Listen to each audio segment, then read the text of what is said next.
So we're going to use the word variable throughout this class, and it really serves us well to define what a variable means, both statistically and from a research methods viewpoint. So when we're talking about variables, a variable is any observation that can take different values. So basically, when we're talking about a variable, we are talking about some trait, some aspect of either human behavior or even non-human behavior that we can observe, that we can quantify, and we can give values. That doesn't mean that there aren't variables out there that do not necessarily meet this particular definition. We could think about, qualitative data where we're describing someone, and we could talk about that as a variable. But for the purposes of statistical analysis, our ability to reduce information and to kind of quantify the averages, we definitely need to talk about variables in these lights, in this terminology.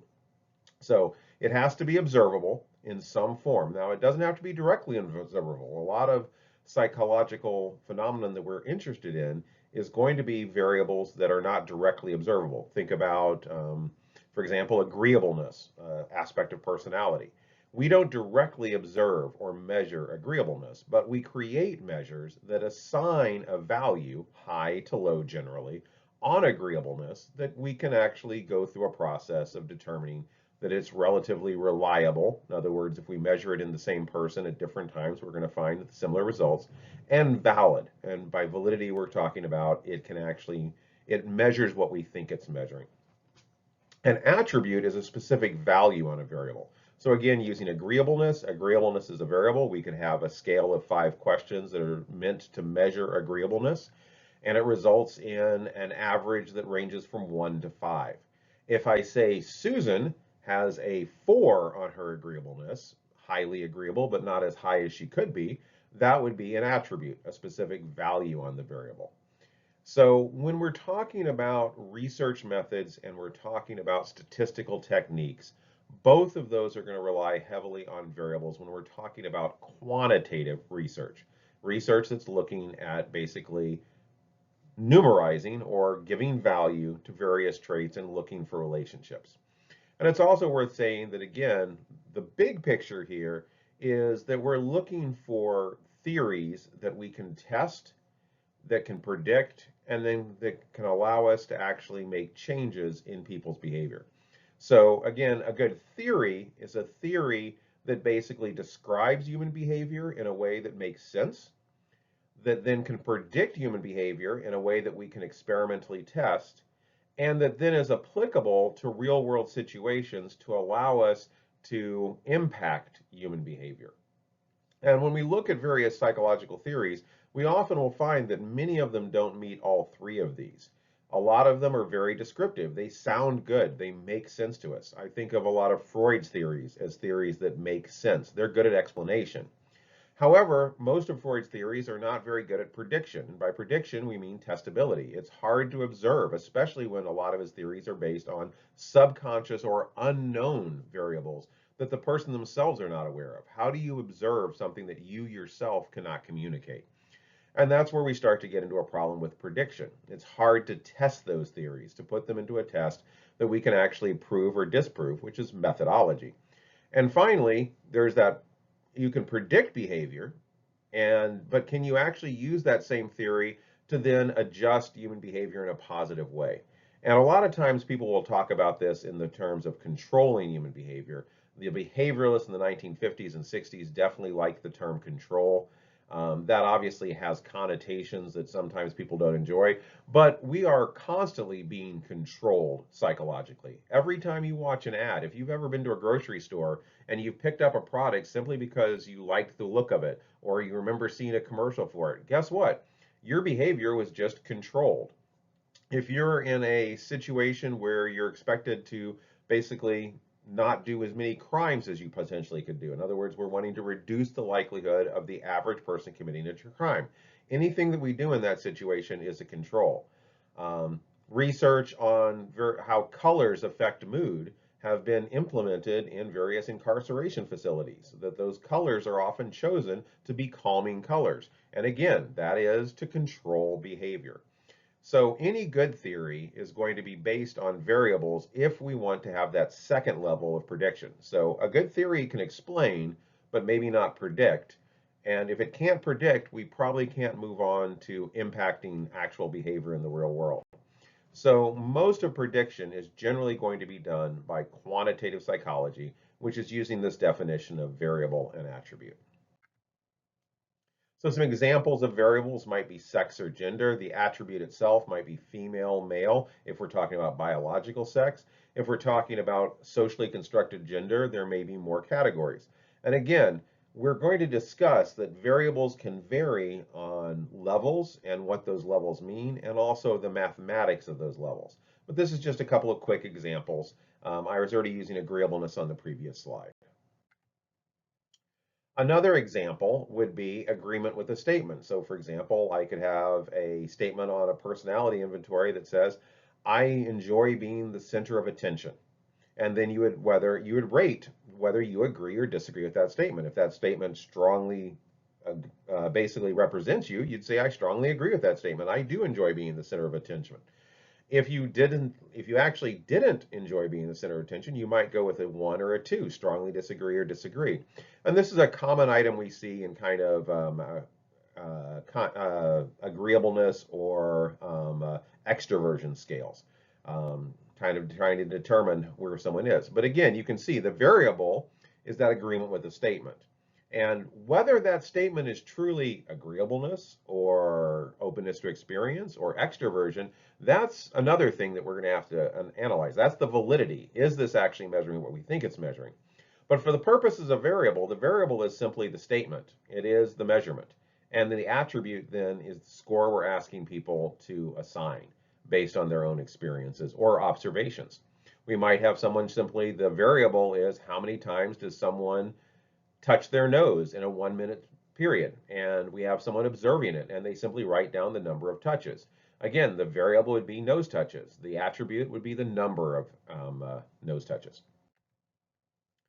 So when we're talking about variables in the framework of research methodology, where we're talking about it in the framework of predicting behavior, in other words, testing a theory, we're often talking about variables in two different types, independent variables versus dependent variables.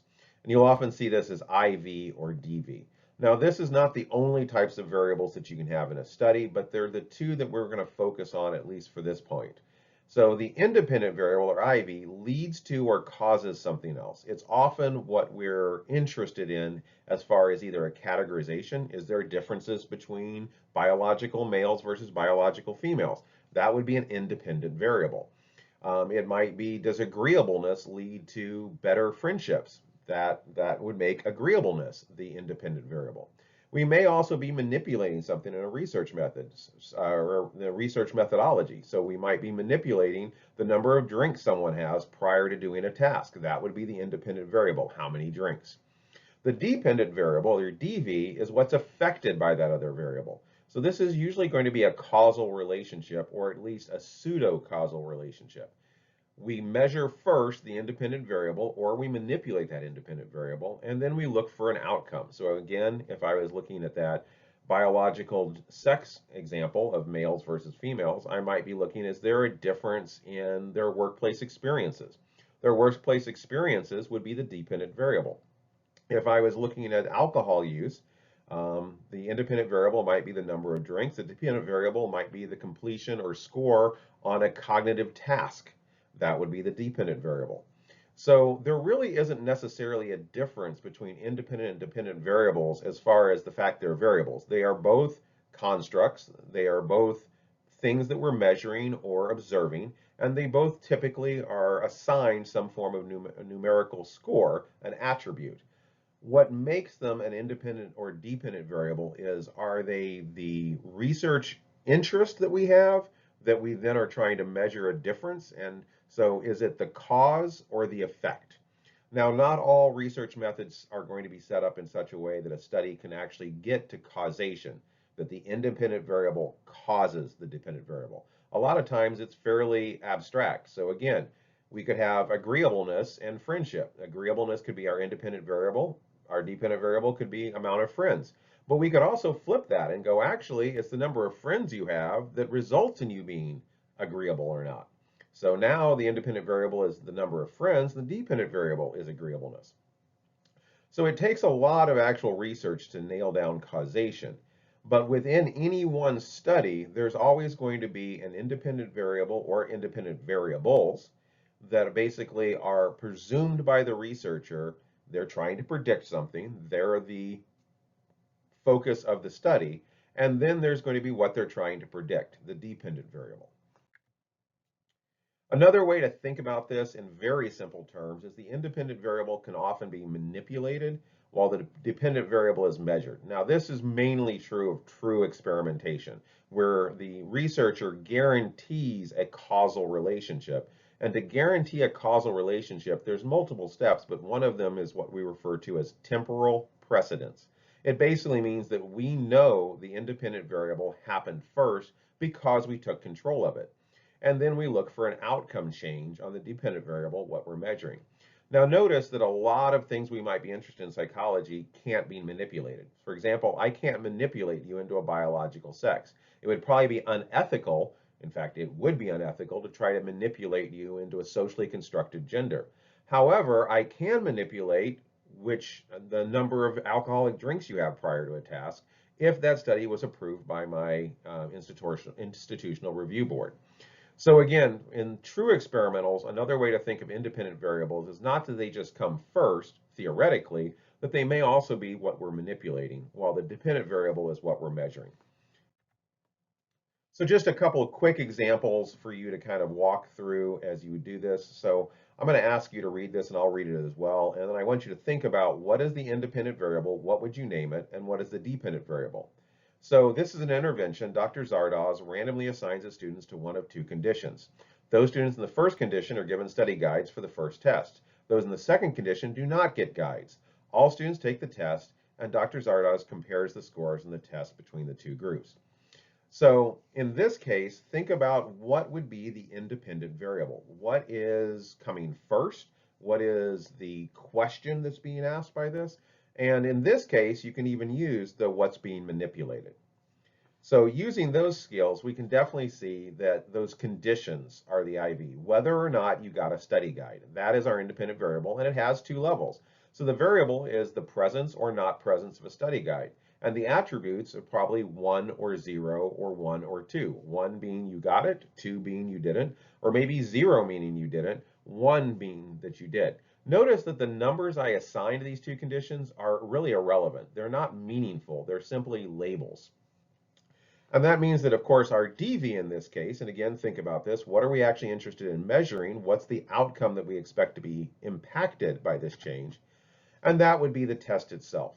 So that's our DV. And again, we're measuring that at the end to see if there's a change.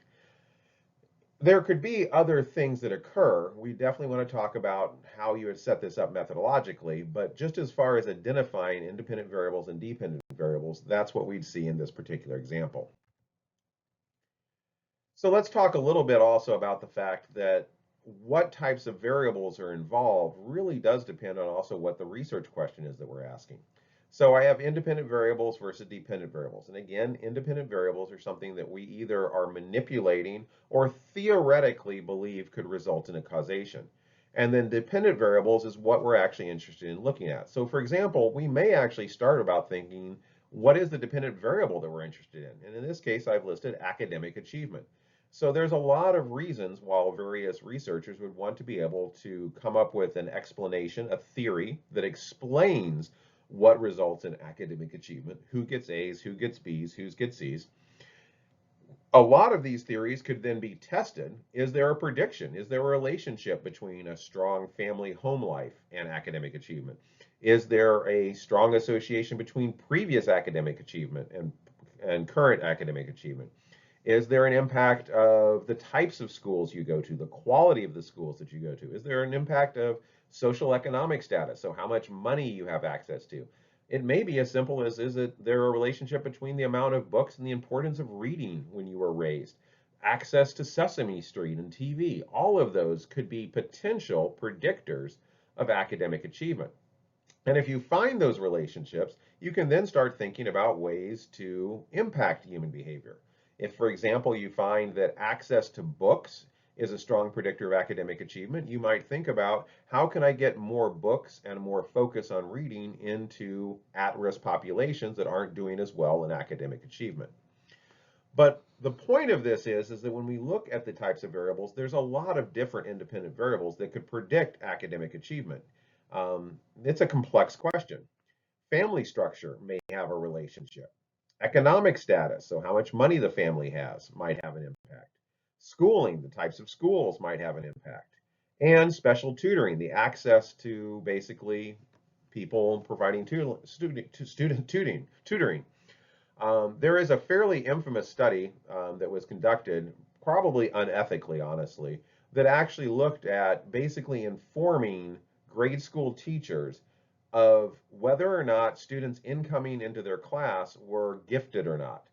Now, what was unethical to some degree was this was done randomly. In other words, there was no previous experience. So you're a teacher, you've been told the following 5 students are gifted, and guess what? Those students, randomly assigned, actually did better. In other words, you were more likely to treat them better, to give them more attention, to give them more positive reinforcement if you thought that they were going to excel.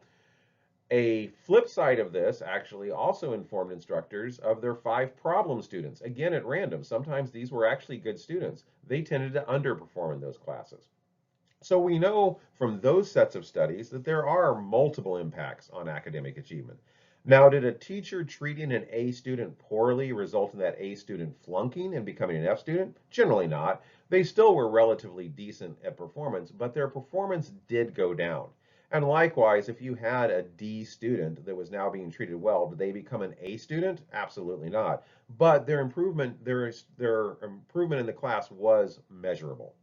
So again, when we're talking about types of variables, there's lots of different ways that we can set up a study. We also then want to think about, as we're theoretically, methodologically looking at this, is can we manipulate or not? So family structure, it would not be ethical to manipulate family structure. It probably would not be ethical to manipulate economic status, especially on an individual scale. However, we might be able to manipulate schooling, so access to different types of schooling programs, randomly assign people to different types of classrooms. We could also randomly assign people getting special tutoring or not getting special tutoring to see if that actually has an impact on academic achievement. So again, we have some examples of independent variables. We have the question of whether they can be manipulated or not, and then we have the dependent variable that we'd be looking at as the outcome.